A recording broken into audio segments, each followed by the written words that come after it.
a todos. Hoje a gente vai trabalhar mais um passo aí na parte da hermenêutica bíblica e o ponto que a gente vai trabalhar hoje é a análise teológica, né? E a gente vai basear a nossa conversa no quinto capítulo do livro, né, do Henry Winkler, né, aquela hermenêutica bíblica, na nova edição de 2023, é o sexto capítulo, mas nessa edição ainda que vocês estão lendo é no quinto capítulo, tá? Então, assim, a gente vai trabalhar essa parte da análise teológica e o autor ele começa ponderando algumas questões bem interessantes, né? Ele faz primeiro a separação ali entre três tipos de análise, né? Análise teológica, análise das escrituras e análise da fé. E aí depois na última parte, quando a gente for falar da aplicação dessa análise teológica em si, a gente vai conseguir verificar, né, o que seria cada uma desses tipos de análise, né? E aí ele começa com duas perguntas que vão nortear um pouco toda a escrita do capítulo, né? Então, a primeira pergunta é como que essa passagem ela se encaixa dentro da revelação geral de Deus antes do próprio escrito, e a segunda como que a passagem ela se encaixa na revelação para aquele momento específico, né? E ele vai falar que essa primeira pergunta, né, tem a ver com a construção de uma teologia bíblica, enquanto a segunda pergunta tem a ver com uma construção de uma análise teológica. Né? O que é uma análise teológica? A análise teológica ela vai sempre buscar entender um texto a partir do seu padrão da revelação de Deus, ou seja, como Deus se revela nesse texto. Qual é a revelação de Deus que a gente encontra nesse texto, né? E aí quando a gente fala de todas as escrituras, a gente pode pensar como Deus vai se revelando, né, ao longo do tempo. E aí o autor ele vai trabalhar com cinco teologias diferentes de se olhar para o texto, cinco formas de se olhar para o texto, né? Isso porque no processo hermenêutico a gente tem que sempre compreender como que a gente compreende o texto, né? Como que a gente vai para o texto. Por quê? Porque os nossos preconceitos, aquilo que a gente já aprendeu, isso de certa forma influencia a forma com que eu interpreto o texto, né? Então, nessa exegese, eu levo, ou seja, exegese esse movimento em direção ao texto que a gente faz antes de interpretar o texto propriamente dito. Eu levo para o texto as minhas preconcepções, eu levo para o texto aquilo que eu aprendi ao longo de toda uma vida, né? Então, a análise teológica ela é vista como um processo que deve ser realizado num contexto hermenêutico, onde a interpretação de cada parte das escrituras depende da interpretação do todo, né? E aí o autor vai explorar justamente essas diferentes teorias acerca da revelação e da relação entre Deus e a humanidade. Algumas das teorias que ele vai abordar é a não teoria, a teoria dispensionalista, a teoria das alianças, ou covenantal, né? Depende aí da tradução do inglês, a covenant, né? Das alianças, a teologia luterana, e ele vai trabalhar uma quinta teologia que é a epigenética. Então ele vai falar um pouquinho dessas cinco teorias, porque ele compreende que a boa parte da construção teológica que se faz se encaixa em uma dessas cinco teorias, né? E aí, a partir disso, ele estabelece 5 passos ali no final para se fazer uma análise teológica. Então, qual vai ser o nosso roteiro de hoje? A gente vai passar por cada uma dessas teorias, tentar explorar um pouquinho o conceito geral delas, e após essa conceituação, a gente vai passar pelos 5 passos que o autor elabora ali no seu capítulo, né? Então o autor ele fala da importância de reconhecer as teorias e também aquilo que a gente crê para saber como a gente está indo para o texto, né? Para a gente ir com uma franqueza intelectual, né? Uma honestidade intelectual para o texto, compreendendo a forma com que a gente vai para o texto. E por que isso é importante, né? Compreender a forma que a gente vai para o texto se faz importante porque nenhuma interpretação ela é feita no vácuo histórico. Nenhuma interpretação é feita. Boa noite, Plínio. Opa, acho que eu acabei de. Boa noite, Plínio. Tudo bem? Então, nenhuma interpretação ela é feita num vácuo teológico, né? A gente tem que sempre assumir uma posição teológica preliminar e entender que o processo exegético acontece a partir desse compromisso consciente com a perspectiva teológica ou exegética que a gente está indo para o texto.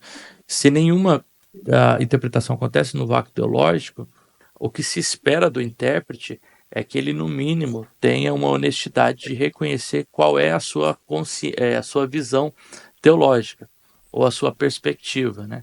De modo que, ao compreender a sua própria perspectiva, ele consegue lidar com o texto de uma forma muito mais franca e honesta.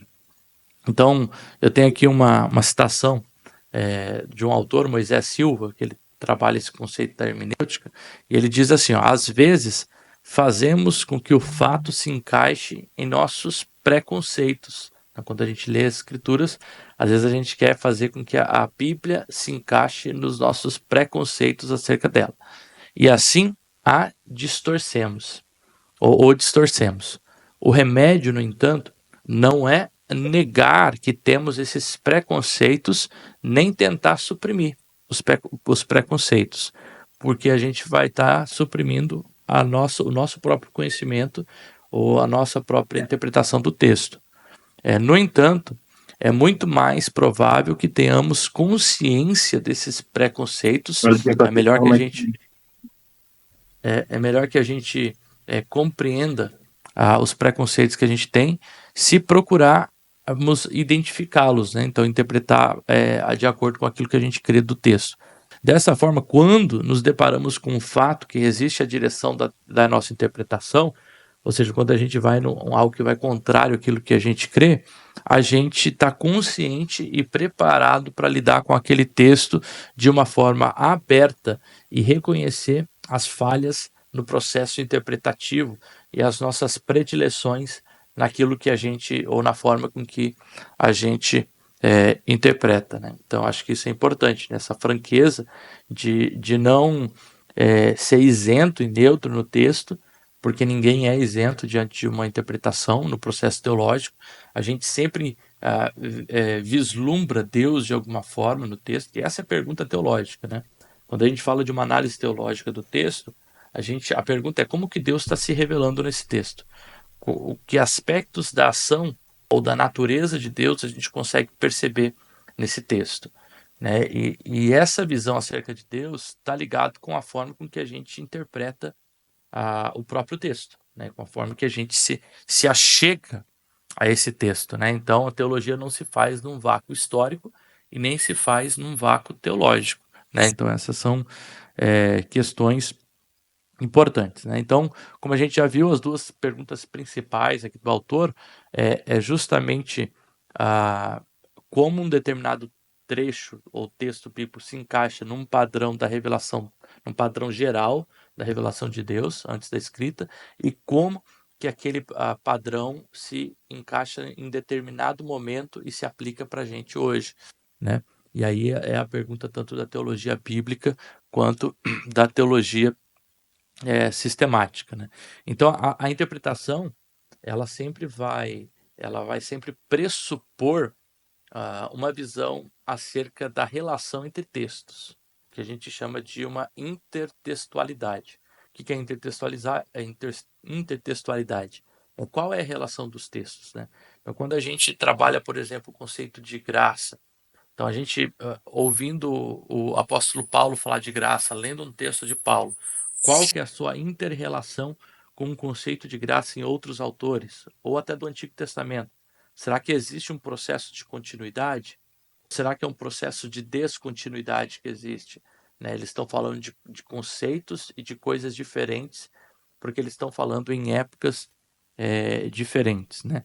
Então, aí se dá a pergunta central do autor aqui, no capítulo 5, que ele vai trabalhar, é que essas teorias, elas possuem uma visão acerca da relação do texto bíblico consigo mesmo e com Deus, né, da história da revelação, da salvação, diferente. Né? Então, algumas teorias, elas possuem uma visão muito mais continuista, crendo que existe uma continuidade na própria revelação de Deus entre Antigo e Novo Testamento, e algumas abordagens vão ter uma leitura muito mais descontinuista, né? Crendo que existem claras distinções entre aquilo que acontece no Antigo Testamento e no Novo Testamento e a relação entre os dois, tá?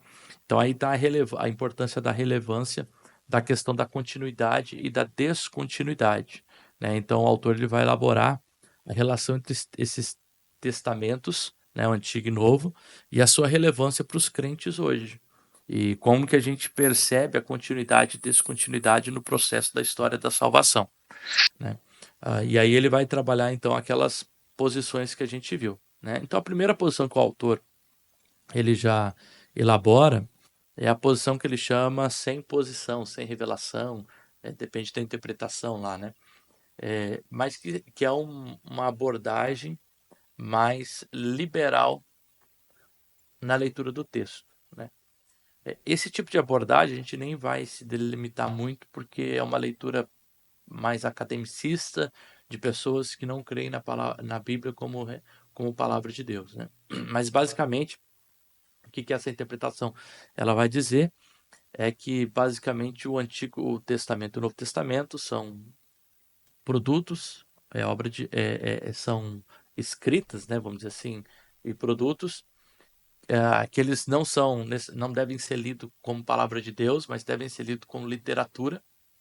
E nesse sentido, porque eles devem ser lidos como literatura, a gente tem que compreender que a produção ali não é uma produção inspirada por Deus, mas é uma produção humana. E por ser uma produção humana, você vai ver diferentes teologias. E aí quem defende esse tipo de interpretação, ele vai entender que a Bíblia não possui uma teologia, possui teologias. Porque conforme os autores vão escrevendo. Então vamos lá. Então eu estava trabalhando Desculpa cortar a sua linha de raciocínio. Não, imagina. Eu estava trabalhando essa primeira perspectiva. Vou colocar mais assim, ó. Daí eu acho que não dá para. Tá. Eu estava trabalhando nessa primeira perspectiva, que vai trabalhar mais a questão, uma visão liberal, né? Que crê que o texto ele é um produto histórico, e por ser um produto histórico, aquilo que está acontecendo no texto também é uma progressão de várias teologias. E por isso, quando se interpreta o processo de continuidade, né, a crença é de que não há de fato uma continuidade, mas são descontinuidades, porque são várias teologias que estão sendo construídas no texto, tanto no Antigo quanto no Novo Testamento. Tá? Então a gente não vai aprofundar muito nessa teologia, porque ela não nos importa muito, né? Isso é um debate mais acadêmico, no campo mais da teologia liberal, tá? A gente vai trabalhar mais as outras 4 visões que o autor coloca, né? Que é a teologia luterana, ou a teoria luterana, a teoria dispensacionalista, a da aliança e a epigenética, tá? Então a primeira que ele coloca, a gente já falou um pouquinho na primeira aula que eu dei para vocês sobre a história da interpretação bíblica, que é a visão luterana, né? Se é uma visão luterana, ela vem a partir da concepção tanto da confessionalidade da luterana, mas principalmente da visão de Lutero sobre as escrituras. Não sei se vocês estão lembrados sobre os 2 critérios que Lutero utilizava para interpretar as escrituras. Alguém lembra? 2 palavrinhas, que é muito conhecida em nosso meio de igreja: lei e evangelho. Né? Então, a teologia luterana, ela destaca a importância de distinguir nas escrituras o que é lei e o que é evangelho. Claro que uma visão um pouco distinta daquilo que a gente compreende como lei e evangelho, né? Então, para a visão luterana, a lei representa toda a ira ou julgamento de Deus, o aspecto da santidade de Deus, aquilo que apresenta a questão moral de Deus, apresenta Deus enquanto o Deus que vai trabalhar nessa ideia de julgamento, tá? Em relação ao pecado. A teologia da graça, ou a ideia da graça, do evangelho, aliás, da lei do evangelho, reflete justamente a graça e o amor no texto, o amor de Deus no texto. Então, quando a teologia luterana ela vai ler o texto, ela vai perguntar para o texto, esse texto, ele está revelando a lei ou o evangelho? Ou os dois? Ele está revelando aspectos da ira, do julgamento, da santidade, daquilo que Deus espera do ser humano, que aponta para Cristo, ou ele está revelando aspectos da graça, do amor, daquilo que Deus efetuou em Cristo Jesus. E aí, para a visão luterana, né, e isso vem a partir da visão que Lutero enxergava o texto bíblico, a gente sempre vai ler o texto bíblico a partir dessas duas perspectivas, né? O que o texto revela de lei e o que o texto revela de graça, né? A lei é aquilo que condena justamente o ser humano sem Cristo e o aponta para a salvação.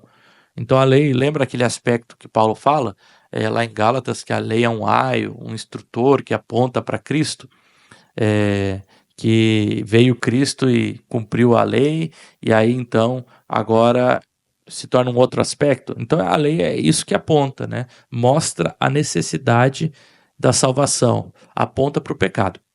Ao passo que a graça, então ela serve como um aspecto de guia moral, né? Ao passo que a graça já revela justamente a necessidade da graça e a atuação de Deus com o ser humano, né? Então, para os teólogos luteranos, a lei e o evangelho são os dois aspectos integrais da leitura de qualquer texto e da personalidade de Deus, que aponta tanto para o ato de condenação, ira, e de apontar para Jesus como eu preciso da graça, e a graça apontando para aquilo, para a obra que Cristo fez, tá? Então aí a leitura do texto sempre vai a partir dessas duas perspectivas. E isso desde Gênesis e Apocalipse. Então a gente vai encontrar numa teologia luterana aspectos da lei e da graça, tanto no Antigo quanto no Novo Testamento. Então o Antigo Testamento não é só lei, assim como o Novo Testamento não é só graça. É possível encontrar a lei e a graça, tanto no Antigo quanto no Novo Testamento, né? E sempre, de certa forma, então, a leitura luterana é uma leitura cristológica, né? Porque ela vai sempre procurar Cristo no texto, né? Como que esse texto aponta para Cristo, revelando tanto o seu julgamento, ira, aquilo que ele espera moralmente, quanto o seu aspecto de graça. Alguma dúvida sobre essa primeira perspectiva?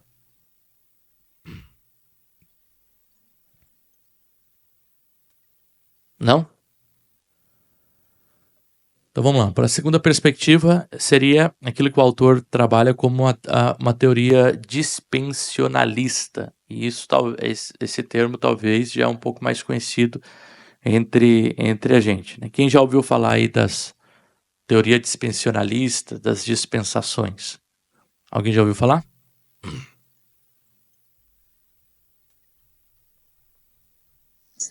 Não. Talvez eu tenha falado, mas acho que não, na igreja ali não, acho que não, né? Não sei.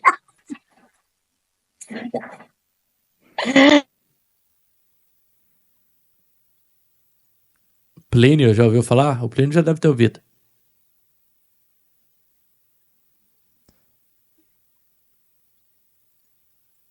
O Plínio acho que não está escutando. Então, assim, o desenvolvimento... Eu já ouvi, já ouviu? Tá. A teoria dispensionalista, né, ela enfatiza a descontinuidade na história da salvação, mas não da forma que a teologia liberal não é porque não existe relação, mas justamente porque se crê que o desenvolvimento teológico da história da salvação ela acontece em várias etapas, tá? Então, quando a gente fala de teologia dispensionalista, o que é importante a gente ter em mente? Né? Não existe uma teologia dispensionalista. Ela é algo que é uma teologia que foi se progredindo e hoje a gente encontra várias formas dessa teologia. Então a gente não tem como falar assim de uma teologia dispensionalista, tá? Mas existem aspectos dela que são comuns na teoria em si, né? Então a gente normalmente se remonta à origem dessa teologia aos irmãos de Plymouth e com John Nelson Darby, né? Ali no final do século XIX, no início do século XIX até o final do século XIX. E depois vem o Scott Field, né, com a Bíblia de Scott Field, Charles Hyre, que é um outro teólogo dispensionalista, Schaeffer, que traz uma teologia depois complementando um pouquinho, né? Hoje, boa parte das igrejas evangélicas do contexto brasileiro, elas acreditam numa teologia dispensionalista, tá? Então vai acreditar que a revelação de Deus ela acontece por meio de dispensações, né? Então as várias dispensações que vão acontecendo nas escrituras, né? Então, dessa forma, o olhar teológico ou interpretativo das escrituras vai acontecer a partir desse olhar de como Deus se revela nessas diferentes dispensações, né? Então, assim, o número de dispensações varia, desde 4 até 9 dispensações. O mais comum é falar em 7 dispensações que aconteceram aí na história da salvação, ou na autorrevelação de Deus nas escrituras, e cada dispensação compreende um período histórico e um período bíblico, onde Deus se revela a partir de uma dispensação ou de uma espécie de uma aliança, né, que Deus faz nos períodos ali das escrituras, tá? Então, e aí depois o dispensionalismo ele vai também ganhar novas nuances, né, vamos dizer assim, agora já no final do século XX, começo do século XXI, e a gente vai passar por isso daqui a pouquinho, tá? Mas uma das características talvez mais fundamentais do dispensionalismo tem sido o uso das escrituras constante na sua teoria, e como resultado, né, é uma teologia que tem se desenvolvido ao longo dos séculos, né? Aquela teologia que foi fundada lá no século XVIII, XIX, ela não é a mesma agora do século XX e XXI, né? Existe um processo de progressão e de autorreflexão do próprio processo, né? Só que o que a gente vê nas igrejas ainda talvez seja a forma mais clássica desse dispensionalismo, né? Por exemplo, o Scott Field, né, que eu falei alguém já viu aí a Bíblia de Scott Field? A gente já tem em português, né? A Bíblia de Scott Field, Bíblia de estudo do Scott Field. Não vi, não. Não, é uma dessas. A gente tem muitas traduções e versões, né? Uma dessas é do Scott Field, que ele foi um dispensionalista do século XX, ali início do século XX, e aí ele define a cada dispensação como um período de tempo durante o qual o homem é testado em relação à sua obediência específica à vontade de Deus, né? Então, o padrão da história da salvação é visto em 3 etapas. Deus dá ao homem um conjunto específico de responsabilidade, requer obediência. O ser humano normalmente falha em relação àquilo que Deus espera do ser humano, e aí Deus responde com misericórdia e com uma nova dispensação. É quase que um ciclo, né? Deus faz dá ao ser humano responsabilidades, o ser humano falha, Deus entra com misericórdia e entra numa nova dispensação, tá? Então aqui eu vou falar das 7 dispensações que são as mais comuns da gente escutar, tá? Então a primeira, e isso talvez quem fez essa separação mais clássica é o Charles Hyrie, que é um teólogo sistemático. E aí ele coloca lá 7 dispensações. A dispensação da inocência é a primeira dispensação. Acontece lá no Jardim do Éden, tá? Que compreende o texto lá de Gênesis 1:28 a 3:6, ou seja, o período antes da queda.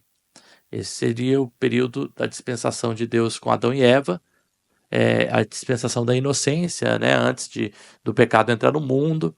Então essa seria a primeira relação de Deus com a humanidade, tá? A relação da inocência. A segunda seria a dispensação da consciência, né? E nessa dispensação da consciência se inicia ali com Gênesis 4, que seria após a queda, e vai até Gênesis 8, que ali é o evento antes especificadamente de Noé, né? Antes da queda ali de Noé, tá? A queda de Noé não, desculpa. Antes do dilúvio, né? Da arca ali que acontece com Noé, tá?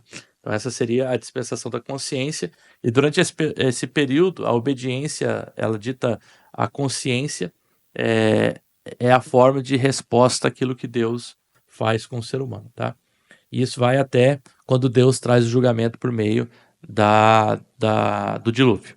E aí a terceira seria a dispensação do governo civil, que seria então a dispensação diluviana, vamos dizer assim. A dispensação que Deus faz por meio do dilúvio, que vai desde Gênesis 8 a Gênesis 11, 9, que é quando Abraão entra em cena. E aí quando Abraão entra em cena, a gente entra na dispensação da promessa. Deus faz a promessa a Abraão, né, tudo aquilo que a gente conhece em Gênesis 12, que por meio dele seria abençoado todas as nações e seria multiplicado as suas gerações, né, e a gente entra na dispensação da promessa. De Gênesis 12 até Êxodo capítulo 18, a gente tem a dispensação da promessa, e em Êxodo 18 a gente entra na dispensação da lei mosaica, da lei que Deus da dispensação que Deus faz com Moisés por meio da lei, tá? E essa dispensação da lei, ela vai de Êxodo 18 até Atos 1:26, quando o Espírito Santo desce sobre a igreja. Então a gente tem a dispensação da lei. E aí depois da dispensação da lei, a gente tem a dispensação da graça, né? Atos 2, Pentecoste, o Espírito desce, dispensação da graça vai até Apocalipse 19, quando lá em Apocalipse 20 fala de uma nova dispensação que vai ser feita, que é a dispensação do milênio, dos 1000 anos, né? E aí depois até a Nova Jerusalém, tá? Então, agora que eu falei das 7 dispensações, né, alguém já tinha ouvido, se lembrou aí sobre aquilo que foi trabalhado aqui, dessas dispensações? Ficou um pouco mais claro? Ou mesmo assim Wellington, que ouviram? pergunta de novo que cortou. Eu falei, agora que eu falei das 7 dispensações, vocês se lembraram dessa teoria? Já ouviram alguém pregar, falar sobre o tempo da lei, o tempo da graça, da inocência, das dispensações que Deus fez? Normalmente, a visão dispensacionalista a gente encontra entre os pentecostais, muitos batistas. A maioria dos batistas tem uma visão dispensacionalista do texto bíblico. Tanto é que a gente vai ver, normalmente entre essas pessoas, uma visão pré-tribulacionista, lá da escatológica, né? Então, acredita no milênio literal, depois desse milênio, antes desse milênio, né, tem o arrebatamento, vai ter o tempo de grande tribulação, e aí o milênio literal, né? Então, normalmente tem uma visão pré-tribulacionista, tá? E aí agora a gente entra depois numa quarta ou terceira, que seria a dispensação, a quarta, na verdade, a dispensação da aliança, que normalmente é vista em igrejas mais reformadas. As igrejas mais reformadas elas possuem uma teologia um pouco mais dessa covenantal, que a gente chama de teologia da aliança. Mas antes nisso, eu gostaria só de falar que a teologia que a gente fala da dispensacionalismo, né, ela passou por algumas modificações, né? Então, nos últimos 50 anos, há uma mudança, e principalmente em 4 aspectos dessa crença, né, que é a teoria do reino, a natureza dos 2 reinos, a afirmação de 2 povos totalmente separados e a noção de convênios diferentes para a igreja de Israel, né? Porque a visão, quando a gente fala que a visão dispensacionalista, estou falando errado, dispensacionalista, ela é descontinuista, o que eu quero dizer com isso? É que ela compreende que não há uma relação de continuidade entre o povo de Israel e a igreja hoje, a eclesia, tá? Mas que a igreja substituiu Israel. E por isso que há uma relação de descontinuidade, tá? Então, o povo de Israel era o povo escolhido de Deus, eles rejeitaram e por isso a igreja foi eleita agora. Já no processo da teologia covenantal ou da aliança, eles creem que existe uma relação de continuidade entre o antigo Israel e a igreja, de forma que a igreja ela não substitui, mas ela dá continuidade ao projeto salvífico de Deus, tá? Quais as implicações dessas diferenças teológicas? As implicações são também nas leituras de textos do Antigo e do Novo Testamento. Normalmente, uma leitura mais covenantal, de aliança, ela vai olhar para os textos do Antigo Testamento como textos totalmente mais aplicáveis, literalmente, para a igreja ainda hoje. Porque se existe um processo de continuidade, aquilo que foi prometido no Antigo Testamento continua sendo uma promessa para a igreja hoje. Ao passo que, se existe uma descontinuidade, a gente compreende que a promessa para Israel foi uma promessa para Israel e não se aplica para a igreja hoje. Então percebe como que uma visão teológica, ela compreende até a minha forma de leitura do texto, a minha forma de interpretação daquele texto. Então quando a gente fala de uma leitura teológica, é isso que eu quero falar. Qual que é a relação que a gente está enxergando lá do texto do Antigo Testamento com o Novo Testamento? A gente dá mais autoridade para o texto do Novo Testamento, a gente entende o processo de continuidade, de descontinuidade, tá? Então aqui eu peguei aqui um autor, Bruce Ware, ele traz algumas características que distinguem o novo pacto do antigo pacto, ou seja, da igreja de Israel. Se a gente entende que existe um processo de descontinuidade na leitura dispensacionalista, então existe uma relação aí de distinção, tá? Então, primeiro, existe um novo modelo de implementação, né? No Antigo Testamento, a lei ela é escrita nas mentes e nos corações. No Novo Testamento, essa obra é feita pelo Espírito Santo, tá? No Antigo Testamento, o resultado disso é que a gente vai conhecer a Deus. Existe uma nova base. A nova base já não é mais o perdão indefinido e que só acontece temporariamente, mas é um perdão total e definitivo, sem que haja sacrifícios necessários. Há um novo escopo, né? O Espírito Santo vem sobre todos os crentes, não mais só sobre alguns, como aconteceu no Antigo Testamento, né? Você via lá o Espírito Santo se apossando de algumas pessoas. A vinda do Espírito Santo não é mais temporária, ela é permanente. E a vinda do Espírito Santo não é apenas para realizar algumas tarefas específicas, mas para capacitar o crente a viver em fidelidade e com Deus, né? Então aqui o dispensacionalismo progressivo, ele mantém algumas questões como a distinção entre Israel e a igreja, a adesão ao pré-milenismo, que a gente falou, a ideia do arrebatamento antes do período da tribulação, o período da tribulação como período literal, tá? Ao passo que a leitura reformada e da teologia da aliança já se abre mais para outras leituras escatológicas, como o pós-milenismo e o amilenismo, tá? Porque não compreende a revelação de Deus a partir dessas dispensações. Então, eu queria dar essa pausa aqui antes de ir para o próximo assunto e abrir aí para alguma pergunta, antes da gente ir para a teoria da aliança. Eu tô sem perguntas, velho. Mas está dando para entender sobre o que é essa teoria do dispensacionalismo, a teoria luterana, a diferença entre elas? Na verdade, assim, eu já tinha escutado um pouco sobre isso, né? Já tinha até estudado um pouco.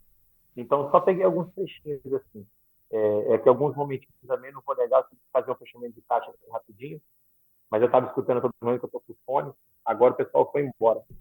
Mas já é um tema que eu já conhecia superficial, sabe? Depois assim tem como se aprofundar mais, né? Mas eu já conheci uma leve pincelada sobre ele. Sim. E as demais?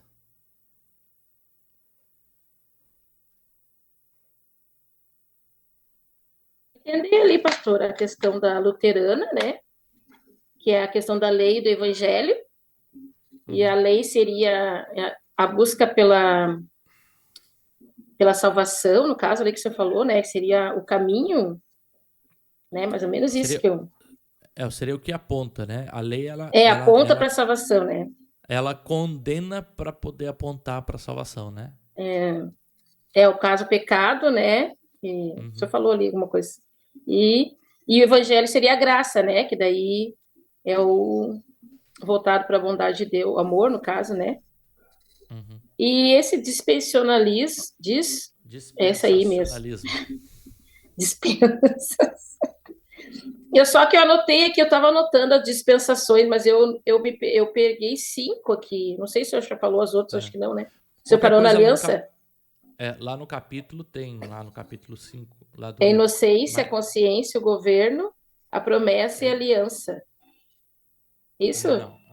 É inocência, consciência, governo, promessa, a lei, a graça e o milênio. Lei. Entendi a aliança. Não, lei. Aqui é lei. Graça. E aí o milênio. Tá. É como se Deus, na história da salvação, trabalhasse por meio dessas dispensações. E essas dispensações são modos, embora eles sejam modos que possuem certas semelhanças, mas são também modos diferentes da relação de Deus com o ser humano. Tá?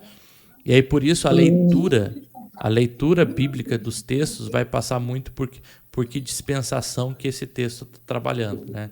Tá, aqui é a dispensação da lei, é a dispensação da graça, né? Então é uma forma de leitura, né?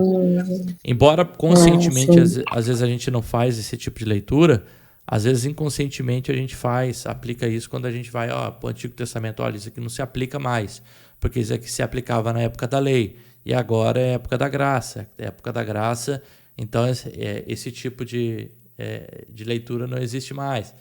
Percebe que mesmo que a gente não fale, né? Olha, eu estou trabalhando a teoria dispensacionalista, né? Mas a gente, inconscientemente, a gente foi ensinado, né? Muitas das igrejas evangélicas elas foram ensinadas a partir dessa doutrina. Perfeito. Então vamos para o próximo. O próximo aqui seria a teologia covenantista ou da aliança. Aí depende da tradução do termo, né? Porque é um termo em inglês, covenantal theology.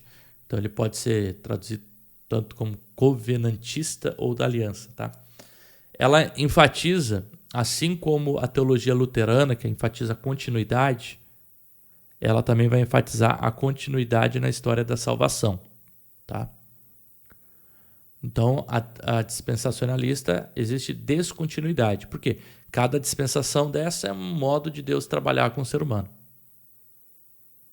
O que é continuidade? olha, existe um processo contínuo de Deus trabalhar com o ser humano e que não se altera, tá? Só períodos distintos, tá? Então, assim, a teologia da aliança, ela divide as escrituras em dois grandes pactos. O pacto das obras e o pacto da graça. O pacto das obras é um acordo entre Deus e Adão, prometendo vida por meio da obediência e morte por meio da desobediência. Então, esse é o pacto das obras. Se você obedecer, você vai ter vida. Se você desobedecer, você vai ter morte. Resultado, Adão desobedeceu. E agora a gente entra no pacto da graça, que vai desde Adão até hoje. Então, a leitura da aliança, ela compreende que existe um processo de continuidade em toda a Escritura. Então, o pacto da graça é essa promessa da salvação ao qual um pecador responde por meio da fé e da obediência, né? O que é interessante na teologia da aliança covenantal é que ela tem uma tendência maior de compreender o processo da salvação a partir da graça, até mesmo no Antigo Testamento, né? Hoje, no campo da teologia paulina, principalmente, que se estuda muito a relação da fé, né, e da graça com a salvação, a gente vê as novas perspectivas que têm trabalhado a ideia cada vez mais de que no judaísmo a ideia da salvação nunca foi a ideia da salvação pela lei,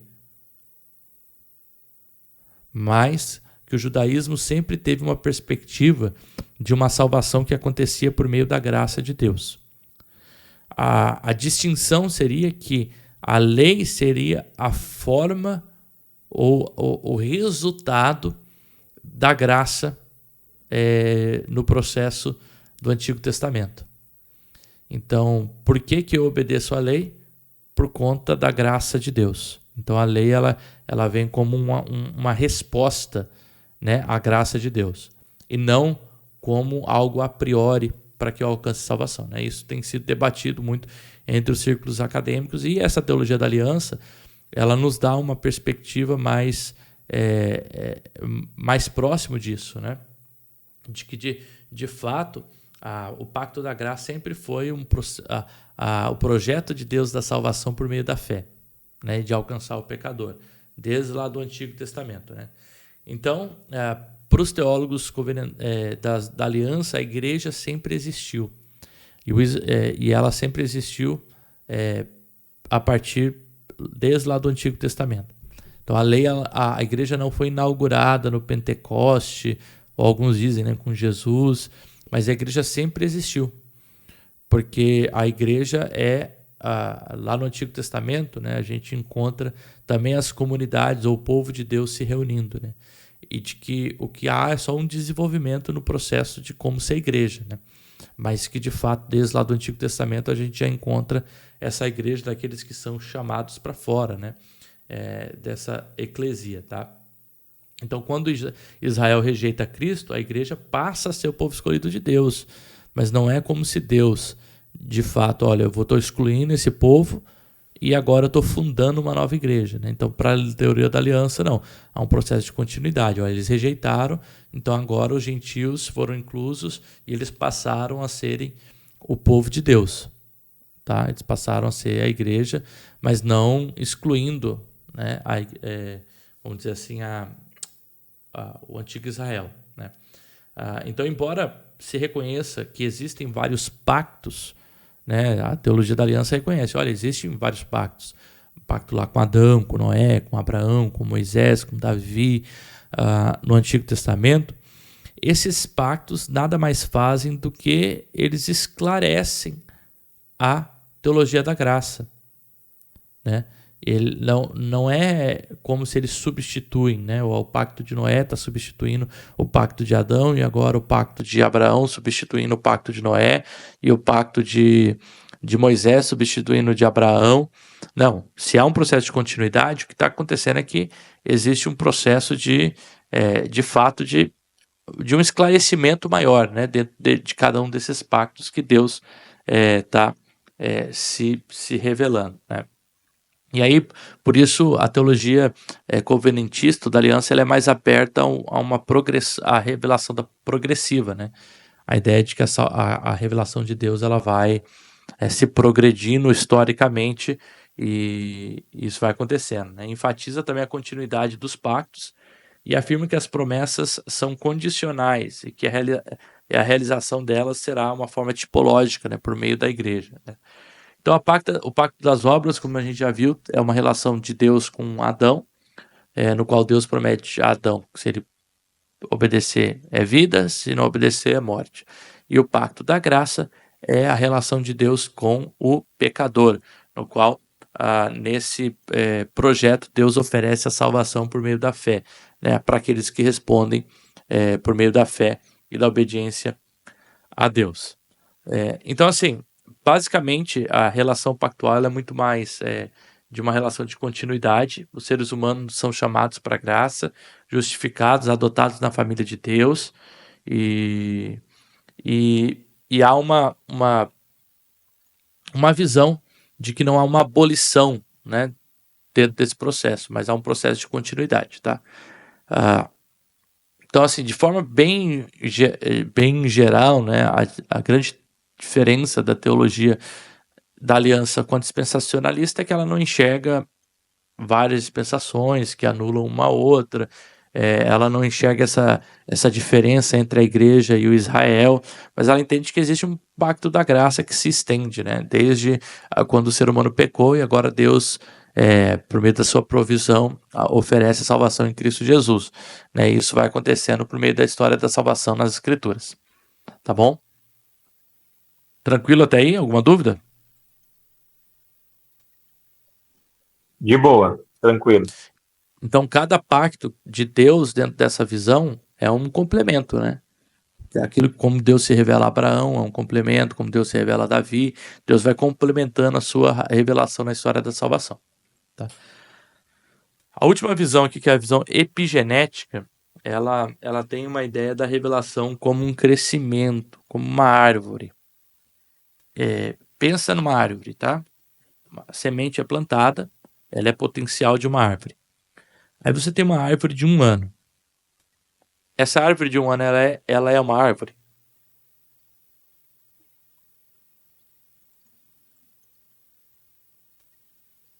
Sim, né?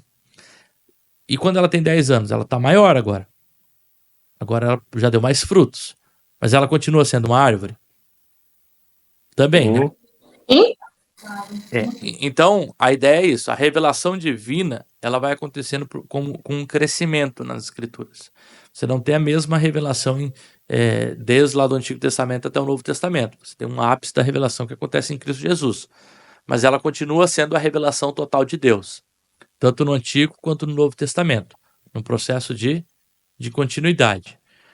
Ela não anula, né? Ela tem uma visão muito mais parecida com a teologia da aliança, mas ela não anula nenhuma teologia nem outra, né? Mas ela enxerga a revelação de Deus muito mais a partir dessa revelação construída de forma progressiva, né? E eu acho que talvez alguns aí já ouviram falar sobre a revelação progressiva de Deus, né? Então, a revelação progressiva é a ideia de que Deus vai se revelando nas Escrituras, né? E a gente entende que a Bíblia é a autorrevelação de Deus. Deus vai se revelando nas Escrituras, vai revelando o seu processo de salvação, até que, com Jesus, a gente tem a revelação completa, geral, né? A revelação final, que depois o Novo Testamento é lido a partir dessa revelação, né? Então, o que isso mostra, né? Que Deus foi temporalmente se revelando para o ser humano, mas que em todas essas épocas a revelação continuava sendo uma revelação final e total, ou uma revelação total, né? Por exemplo, né, a gente pode pensar na própria ideia, no conceito de Espírito Santo. como que o Espírito Santo é lido no Antigo e no Novo Testamento?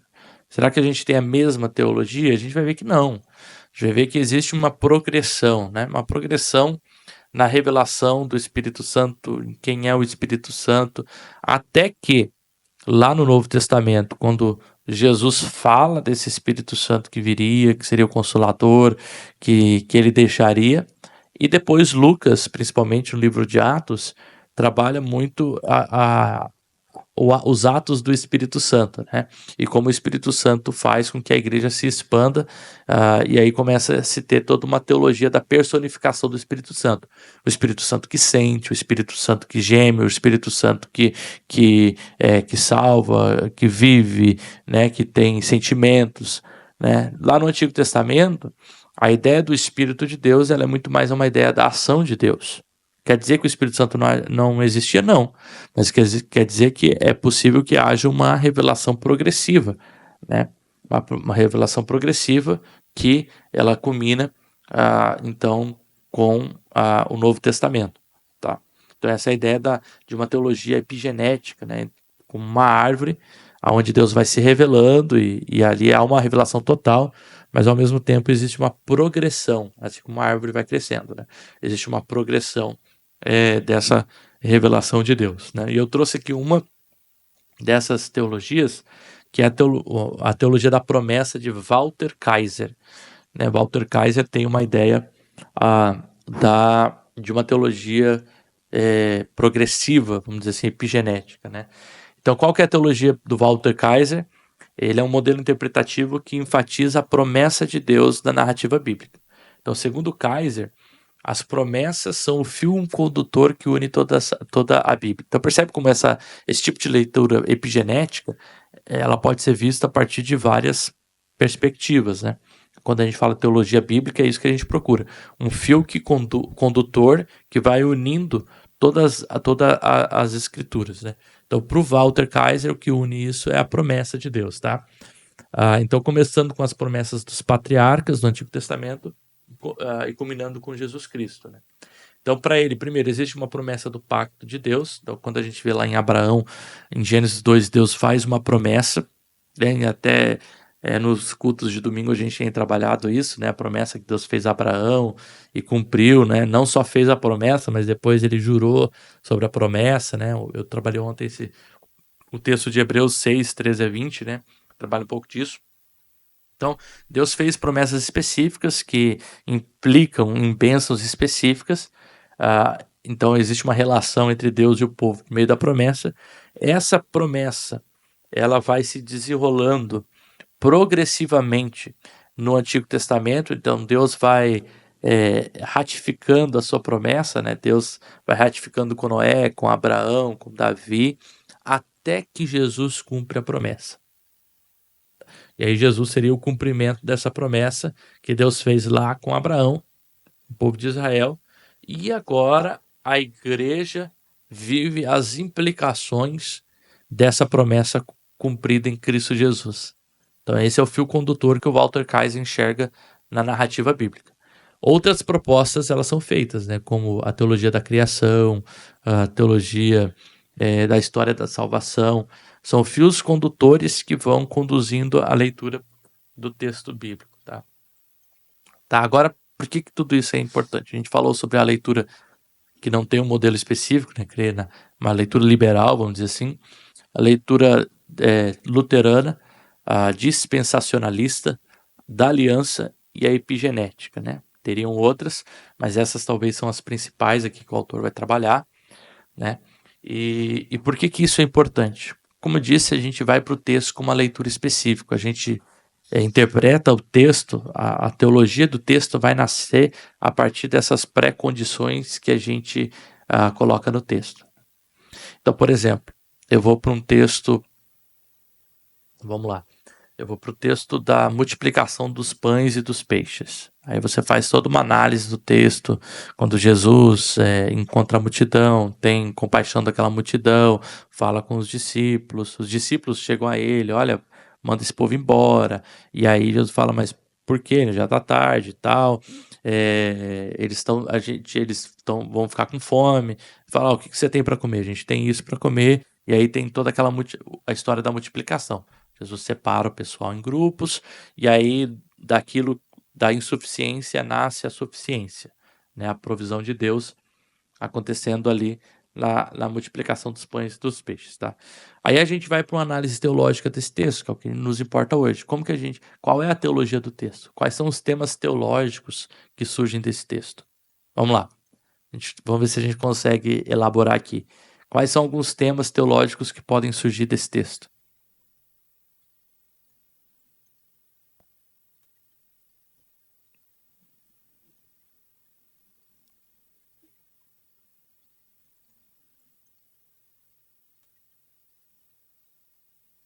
Tá tudo mutado aí os microfones.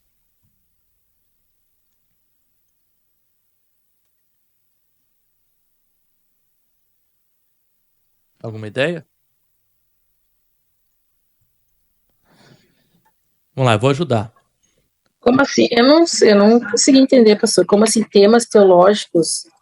Quando a gente faz a leitura de um texto, a gente procura os temas teológicos. O que Deus... A pergunta por trás dos temas teológicos é o que Deus revela de si ou o que Deus revela no texto, tá? Essa é a pergunta teológica. Porque assim, ninguém vai ler só o texto. Eu leio o texto e aí? Não, eu preciso buscar os temas teológicos que esse texto está me trazendo, né? Então, por exemplo, um tema teológico poderia ser... eu acho que eu mutei seu microfone aqui, que estava com barulho. Pode falar. Sim. No caso, um tema ali, no caso, o milagre, realização de milagre, não sei se entraria. Realização de milagre, né? Há uma transformação de poucos elementos em muitos elementos. Uhum. Aí também a questão que Deus derramou a graça, né, sobre o povo, né? Ou também. até o processo de ação de graças de Jesus, né? Jesus disse que ele deu graças, partiu, assim como acontece na Santa Ceia. Deu graças, partiu e houve a multiplicação.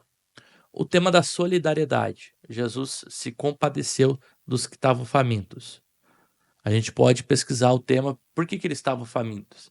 Eles estavam famintos porque já era tarde ou existe um processo de pobreza ali também? Então, será que o tema da pobreza entra?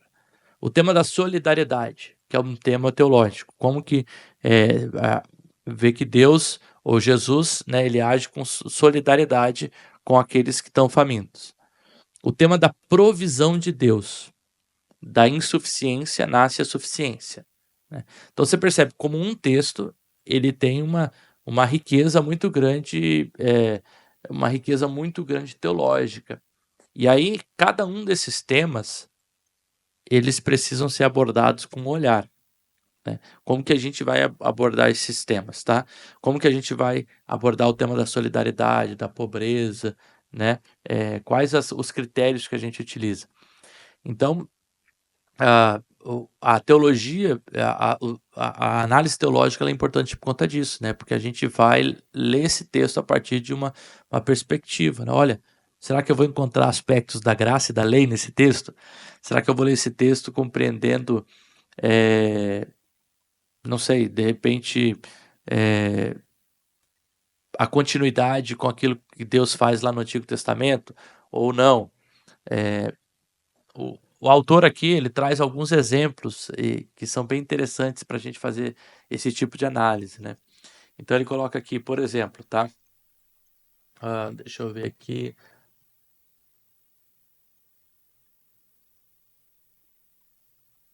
Aqui, vamos colocar esse aqui. Eu vou pegar um exemplo aqui. Ele escreve assim: um casal em profundo conflito procura um aconselhamento sobre um determinado assunto. O marido diz que precisa de um carro novo e quer financiar por meio de um banco local, já que não tem dinheiro para pagar à vista. A esposa, baseando seu argumento em Romanos 13:8, a ninguém fiquem devendo coisa alguma, acredita que é errado financiar o carro para comprar. O marido diz que não acha que esse versículo se aplica a essa situação. Qual que é a sua resposta? Então, percebe que a resposta que a gente vai dar nesse aconselhamento vai passar sobre o tema do uso de finanças, da questão de emprestar dinheiro, se aquilo que está escrito lá em Romanos se aplica para essa situação, se existe um processo de continuidade, se não existe. Se não existe, por que não existe? Será que... então, a gente vai fazer uma análise teológica do texto para poder aplicar esse texto. Então, é isso que o autor diz que a gente precisa, que a gente tem que ter as nossas pré-compreensões, compreender as nossas preconcepções primeiro. Porque a gente vai para o texto já tendo uma tendência. Poxa, né? Ou eu vou ler o texto a partir de uma perspectiva que eu tenho hoje, ou eu vou para o texto deixar que o texto construa essa teologia, né? E aí essa teologia, como que ela vai ser construída? Ela vai ser construída só a partir da teologia do Paulo? Ou ela vai ser construída buscando o texto lá do Antigo Testamento, que vai corroborar com essa ideia? E aí, será que fazendo isso, eu buscando uma teologia lá do Antigo Testamento, eu estou de fato construindo uma teologia que é aplicada aos dias de hoje? Então, a análise teológica ela se preocupa com essas questões, como Deus se revelou, mas também como Deus se revela para a gente hoje, tá? Então, o que vocês acham aí? Vocês aconselhariam esse casal a comprar o carro ou a não comprar o carro, biblicamente?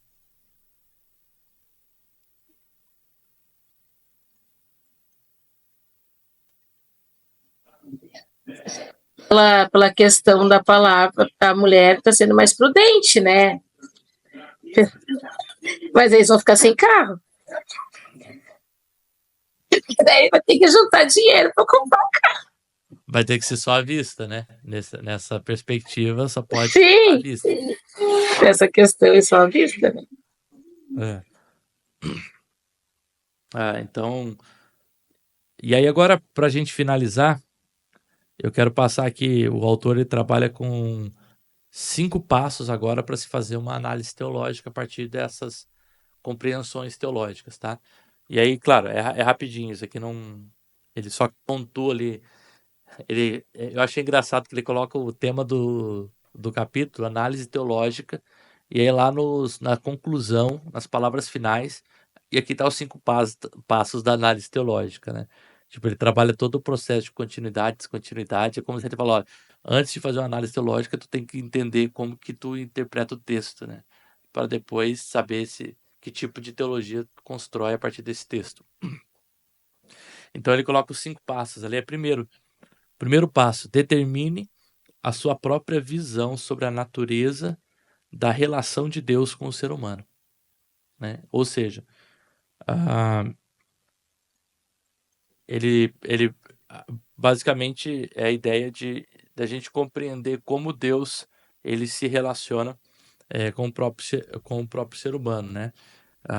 Como, por exemplo, como que a gente compreende a visão da salvação, como que Deus Deus está se revelando a partir da graça, existe um processo que processo teológico, né, que se desenrola a partir dessa relação do ser humano. Então, primeiro é compreender qual a nossa visão sobre a relação de Deus com o ser humano. Segundo, identificar as implicações para a passagem que a gente está estudando, né? Por exemplo, uma posição da natureza do relacionamento de Deus com a humanidade que tem uma descontinuidade, vai ver o Antigo Testamento como menos importante do que o Novo Testamento naquilo que fala da revelação de Deus. Então, uma pessoa que entende o processo de descontinuidade, como por exemplo as visões mais dispensacionalistas, elas normalmente vão fazer leituras mais do Novo Testamento, né? Compreendendo que aquilo que está no Novo Testamento ele se aplica menos, né? Não que não se aplica, mas se aplica menos, né? A gente tem, por exemplo, aquela divisão clássica, né, de leis no Antigo Testamento, a lei cerimonial, a lei cultica e a lei moral, né? E aí a visão dispensacionalista, ela vai crer que a única lei que se aplica hoje é a lei moral, né? Porque a moral de Deus não muda, né? Enquanto a lei cerimonial e a lei cultica foi algo específico para o povo de Israel. Tá? Então, quando a gente vai para esses tipos de lei, a gente compreende que isso não é aplicado para a igreja hoje. A gente não precisa, Não é pecado usar uma veste com dois tipos de linhas diferentes, né? Não é, ou tecidos diferentes. Ou a gente não precisa deixar a barba crescer e não passar navalha. Então a gente entende que esses foram leis cerimoniais, culticas e específicas que Deus trabalhou com Israel, mas que não se aplicam para a comunidade hoje, né? Porque existe um processo de descontinuidade, tá? O terceiro passo, então o primeiro passo é entender a nossa própria visão sobre a relação de Deus com o ser humano. Segundo, qual a implicação dessa visão que a gente tem para o texto que a gente está estudando, tá? Terceiro, compreender ou acessar o conhecimento teológico disponível para as pessoas daquele tempo, né? E aí a ideia é, aquilo que o texto tá revelando aqui tem a ver com um conhecimento específico que está disponível para esse povo, né? Então, como que ou seja, o que o texto está dizendo sobre esse texto, né? E antes de querer esclarecer um texto à luz de outro texto posterior, eu preciso compreender primeiro qual é a visão do autor. Então, a gente entende, por exemplo, essa é uma discussão. Quando a gente tem lá em Isaías, quando Isaías fala do servo sofredor, será que Isaías está pensando em Jesus? Ou será que Isaías está falando de fato de um rei e ele está descrevendo alguém que ele descreve como um servo sofredor? Ou quando ele fala que a moça, né, e aí isso é traduzido depois como Partenos, a virgem, conceberá e dará à luz ao filho. Ele está pensando na Maria que vai dar à luz a Jesus? Ou será que ele está falando de uma outra coisa? Essa é uma perspectiva de enxergar o texto, né? Então, quando a gente enxerga o texto a partir da sua própria perspectiva, talvez exista uma situação histórica que explica aquele texto, tá? Mas isso não quer dizer que esse texto não se aplica a um texto posterior, que seja um texto tipológico ou messiânico, né, que vai falar de Jesus. Mas um primeiro texto seria compreender a teologia que aquele texto possui, né? Então seria a teologia bíblica daquele texto. O que aquele texto está falando? Para os seus destinatários. Para que daí a gente possa compreender aquele texto a partir de um conhecimento adicional entre textos, com outros textos, que vão esclarecer aquele texto, né? Daí a gente compreende o processo histórico, né, de interpretação daquele texto. E aí, depois de tudo isso, a gente pode olhar para esse texto e perguntar, poxa, o que Deus revela nesse texto? Como que Deus está se revelando nesse texto? E aí a pergunta teológica é essa. Como que Deus se revela para os seus primeiros leitores? Como que Deus se revela para os seus destinatários? E como Deus se revela para a gente nesse texto? Nem sempre a resposta é a mesma, né? Primeira coisa é como Deus se revela para quem o texto está sendo direcionado. A segunda coisa é como Deus se revela para a gente hoje, tá? Claro que tem que existir uma relação, mas nem sempre é uma relação direta, né? Às vezes é uma relação que passa muito mais por princípios. E aí tá também até a forma que a gente faz a nossa interpretação. Existem textos que a interpretação teológica ela vai ser uma interpretação muito mais literal. Outros, uma interpretação muito mais simbólica, mais espiritualista, né? O tipo de aplicação vai passar muito pela natureza do texto, como a gente compreende o texto. Eu acho que eu consegui passar os principais pontos do autor que ele desenvolve no capítulo. Eu queria deixar agora para se alguém tem alguma pergunta antes da gente finalizar aí a nossa aula.